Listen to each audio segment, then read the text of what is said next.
Welcome back. John Fedro here with mobilehomeinvesting.net. Thank you so much for watching. Whether you're an inspiring mobile home investor or you already currently do invest in mobile homes, I want to give you an important lesson today that you would not usually know until you're maybe 5, 10, 20 homes deep and you have them in your portfolio and they've been paying you a few years or more. And what I want to talk that is I want to teach you how you can predict the future.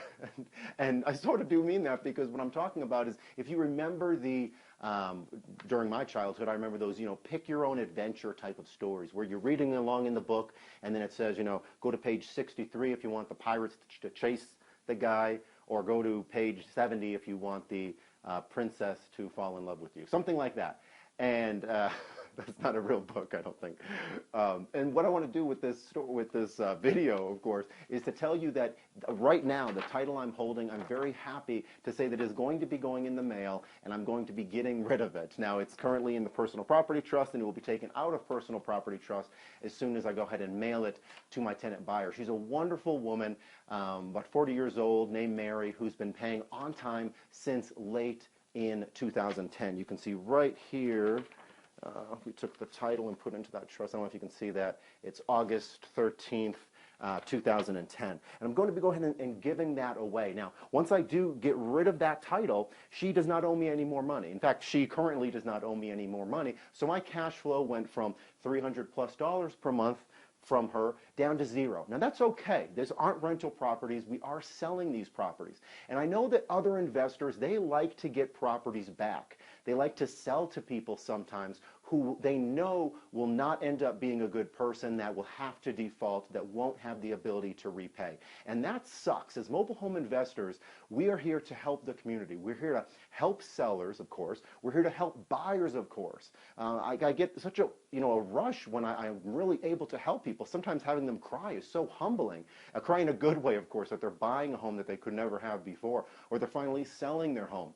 So with that said, as mobile home investors, we should be doing right by the community and aiming to sell these homes to people that can go ahead and pay in full. So what I want to talk to you about is when I first got started back in the early 2000s, when I was selling homes, I had 100% default rate, meaning 100% of the people that stayed in my homes, they last a couple weeks, they last not a couple weeks, they last a couple months, they last 1 or 2, maybe 3 years. I think I had one person, like for the first 4 to 5 years I was doing this, just so ignorant. I was so young, I didn't have any experience managing people or selling homes or even a social my social maturity. I mean, when you're that young, you don't know kind of the people lie, obviously. So buyers tend to lie, and I was just thinking people were all like me. Everyone was hardworking, everyone was honest, everyone wanted to do what they say they were going to do, want to complete the term that we were selling the mobile home for.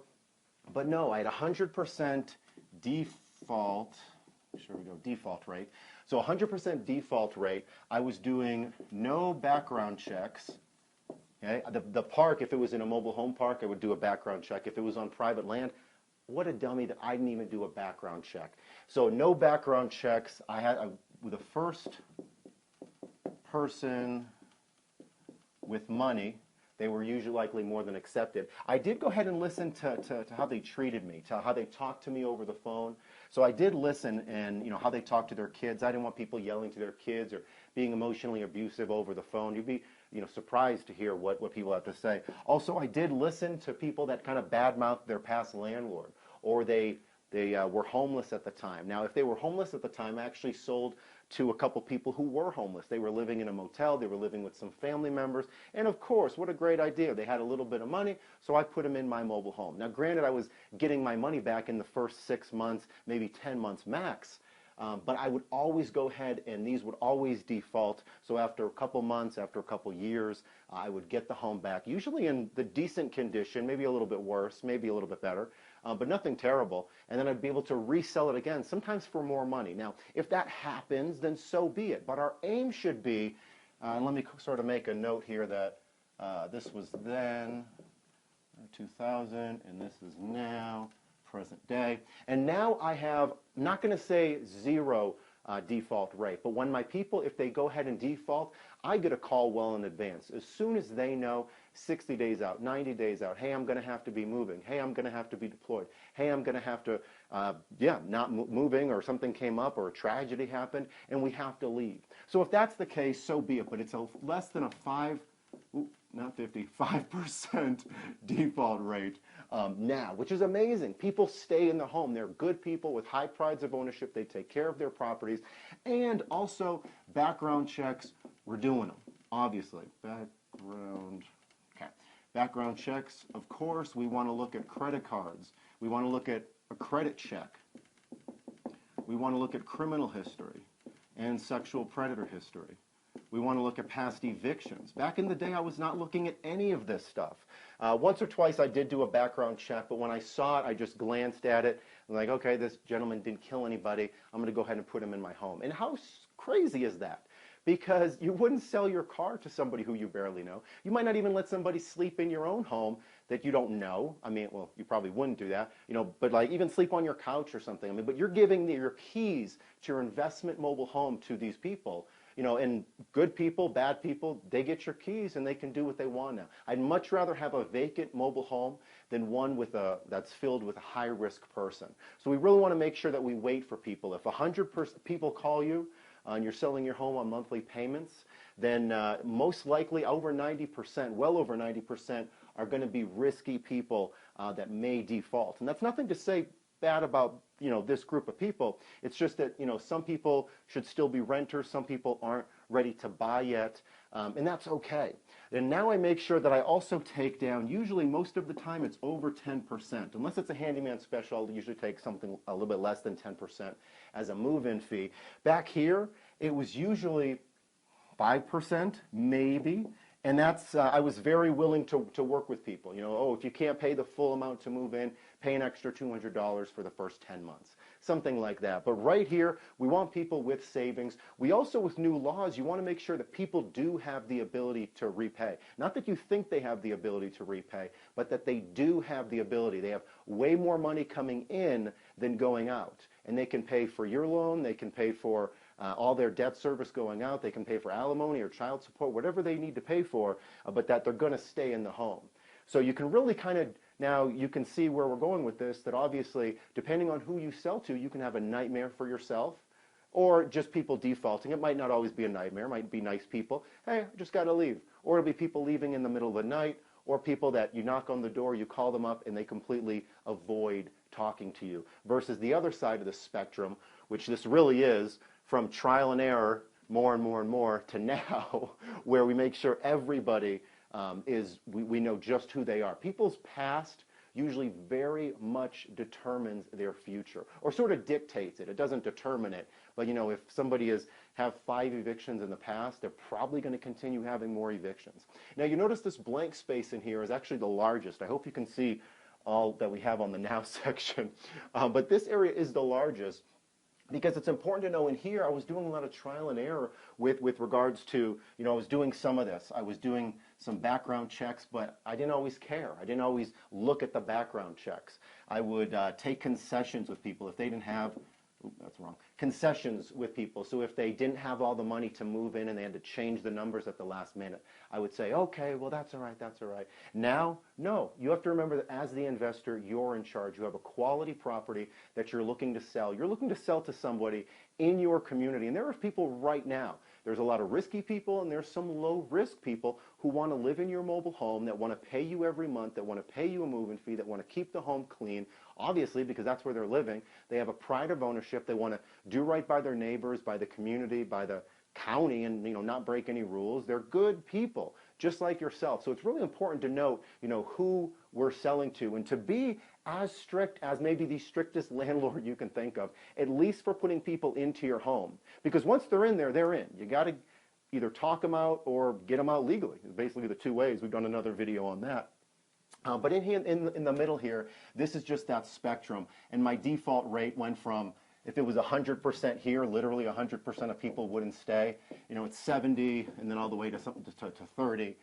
To 30%, and then now it's definitely less than 5%, which I'm super, super happy about. And I only say that because it's nothing magical. It's just what I've learned through trial and error and being kicked around and lied to so many times and fooled and then fooled again and following my heart and trusting people when really we're running a business. I know a lot of folks that are very much too trusting, and you can be trusting on a lot of things, but when you're lending people money, when you're selling real estate, that is not the time to trust. People's background check will speak for them. We don't want to put or project somebody's whatever they can say.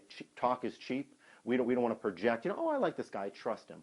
No, we want his background or her background or the family's background, everybody over 18 that's going to be in the home, to speak for itself. That's what's going to really tell you, okay, now I see more of a person that you are with regards to paying people. So that was the video. So I hope that really made sense. I hope that you're the type of investor that, you want to sell to these type of people. If you get the home back after, a couple years, or whatever, then that's okay. Obviously, we're going to resell it sometimes for more and make just all that money back again. So, but that's sort of that hopefully isn't the norm in your business. So hope that made sense. I hope now you can kind of start to understand that, of course, the people who we sell to are going to dictate, whether we get the home back. And it really is. More people than not, like I said, if you're selling on payments or you look to sell on payments, 90+% of the people that call are not going to be the folks who you want to sell to. You want to make sure you have folks with money to move in, no evictions, clean criminal, decent credit, no revolving credit card debt, nothing in repossession currently, background check that you want to do. Also, make them jump through hoops. This is something I started doing here, and I'll just put hoops, because I like to have people that when I'm selling a mobile home, they have to go to the home. They have to call me on time. They have to call me back after they've looked at the home. They have to lock the doors up. If they want to go get an application, they have to call me when they want to do it. They have to do it, and then they have to call me back. So I make sure that when I'm asking people, to do things, I want to know a time that they're going to do it. And some buyers are going to be proactively calling you. Other ones you're going to have to chase, which is not what we want to do. We don't want to chase buyers. We want buyers to chase us and then also jump through our hoops. It's not to say that we're putting up, I suppose that we are making it somewhat difficult, because if your home was just so easy, if you were taking, here's all the buyers, just a hot jumble of buyers, hundreds of them, and they're coming into your funnel, and you've seen this, where they go into your funnel and then it just gets tighter and tighter and tighter, and they stop or they go out or they don't follow directions, so a lot of them leave. And then you have just 1 to 10 that actually want to get approved by the park, that want the home, that have followed all your directions, that have jumped through all the hoops, that have called you on time. You want to make sure that you start off the relationship correctly and you know who you're selling to. Again, it's much better to have a vacant mobile home and you're paying lot rent, trust me on this one, than having a high-risk buyer in your home who's making you payments, sort of. So hope that made sense. If you have any comments or questions, please don't hesitate to comment them below. If you want to email me directly, it's support@mobilehomeinvesting.net. If this video has been helpful to you, thank you so much. Please like it and share it with your friends. That'd be great. And any further questions or concerns, again, you know how to reach me. Talk soon.